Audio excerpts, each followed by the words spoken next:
యోధా diagnostic centre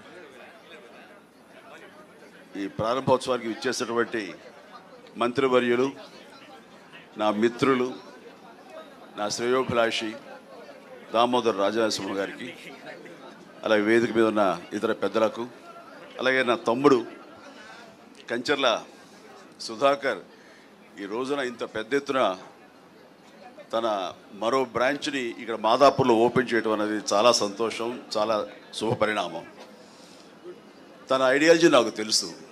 ఎందుకంటే ఇలాంటి పరీక్షలు అనేవి పేదవాళ్ళకి, మధ్యతరగతి వాళ్ళకు కూడా అందుబాటులో ఉండాలి. అదే విషయం ఇందాక రాజనరసింహ గారు అడుగుతున్నారు. ఇది వాళ్ళకి అందుబాటులో ఉంటేనే దీని ప్రయోజకత్వం, దీని యొక్క అల్టిమేట్ ఎయిమ్ అది. దానికి రీచ్ అయ్యేలా నువ్వు ప్రయత్నాలు చేయాలంటే దానికి సమాధానం సుధాకర్ ఏం చెప్పలేకపోయాడు. అలాగే సార్ అంటూ నేను చెప్తున్నాను. లాస్ట్ టైం అమీర్పేటలో ఇలాంటి డయాగ్నోస్టిక్ సెంటర్ ఓపెన్ అయిన సందర్భంగా నాకు అప్పటికప్పుడు అనిపించింది, మా సినిమా కళాకారులు, కార్మికులు ఎంతోమంది ఉన్నారు. వాళ్ళందరూ ఏ రోజుకు ఆ రోజు ఉపాధి, ఆ రోజు వాళ్ళ పబ్బం గడుపుకోవాల్సిన పరిస్థితి. అలాంటి వాళ్ళకి కూడా ఇలాంటి అవసరాలు ఎంతో ఉంటుంది, ముఖ్యంగా మెడికల్ ఎయిడ్. నేను స్టేజ్ మీద ఇలాగే మాట్లాడుతూ అప్పటికప్పుడు సుధాకర్ నువ్వు రమ్మనగానే వచ్చాను, కానీ వచ్చిన పర్పస్ ఏంటంటే నేను అడగాలనుకున్నది, మా సినిమా కార్మికులకు ఏదైనా వెసులుబాటు ఉందా, ఏదైనా సరే ఇంత హై ఎండ్ ఈ మెడికల్ టెస్ట్ సంబంధించింది ఏమైనా సరే మాకు అందుబాటుకు రాగలవా ఇవ్వగలవా అని అడిగాను. ఖచ్చితంగా ఇస్తాను, చెప్పండి అన్నయ్య అని అన్నాడు. నన్ను అన్నయ్య అని పిలుస్తాను, నా తమ్ముళ్ళు అంటున్నాడు కాబట్టి. వెంటనే దాదాపుగా తన అన్న మాట ప్రకారం 14,000 మంది సినిమా కార్మికులకు చిరంజీవి చారిటబుల్ ట్రస్ట్ అండ్ యోధా డయాగ్నోస్టిక్ సెంటర్ సంయుక్తంగా కొన్ని కార్డులు ఇవ్వడం జరిగింది. అది 14,000 మంది కేవలం ఆ ఇష్యూ చేసిన మెంబర్స్కి మాత్రమే కాదు, వాళ్ళ ఫ్యామిలీ మెంబర్స్ కూడా ఆ వెసులుబాటు ఇవ్వగలిగాడు. అంటే దాదాపు 14,000 ఇంటూ 5 మంది, వాళ్ళ అమ్మ, నాన్న, భార్య, బిడ్డ ఎంతమంది అంతమందికి ఇచ్చేలాగా తను సమాయుత్తం అయ్యాడు. ఈరోజు కూడా ప్రతి కార్మికులు అంటారు, సార్ మీరు ఆ రోజున మాకు ఇప్పించబట్టి, అక్కడ మాకు ఆ వెల్కమింగ్ ఉండబట్టి, అక్కడ వెసులుబాటు మాకు ఉండబట్టి మాకు ఎంతో కలిసి వస్తుంది. ఎంఆర్ఐ చేయించాలంటే మాకు 15,000 నుంచి 18,000 దాకా అవుతుంది, మాకు 5-6 వేలలో అయిపోతుంది యోధా డయాగ్నోస్టిక్ సెంటర్కి వెళ్తే.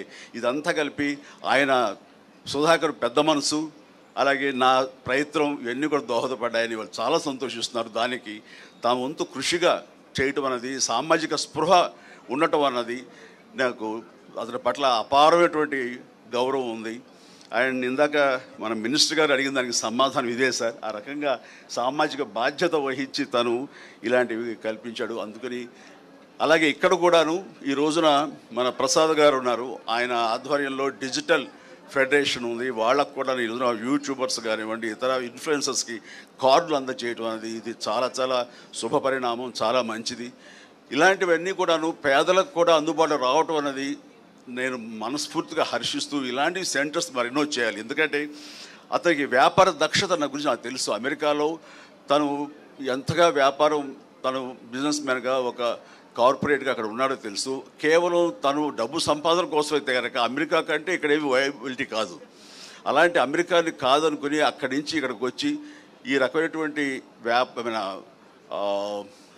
ఒక సహాయపడాలి సమాజానికి, తనంతో బాధ్యతగా ఇవన్నీ కూడా పెడుతున్నాడంటే ఇందులో కమర్షియల్ వయబిలిటీ కానీ కమర్షియల్ మైండ్ లేకుండా పోలేదు, ఉంది. But at the same time కొంత పర్సంటేజ్ పేదల కోసంగా కూడా ఇవన్నీ అందుబాటులోకి తీసుకురావడం అనేది మనస్ఫూర్తిగా నేను హర్షిస్తూ, అభినందిస్తూ ఇలాంటి మరెన్నో సెంటర్స్ ఇంతే సక్సెస్ఫుల్గా చేయాలి, మీ అందరి బ్లెస్సింగ్స్ తోడని కోరుకుంటూ నా తమ్ముడికి మరొకసారి నా అభినందన తెలియజేస్తున్నాను.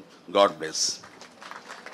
Thank you so much Chiranjeevi గారు. మీరు ఈ కార్యక్రమానికి రావడం, మీ బ్లెస్సింగ్స్ మాకు ఇవ్వడం, ఇంతకంటే పెద్ద సపోర్ట్ అండ్ బూస్ట్ మాకే ఉంటుంది చెప్పండి. Thank you so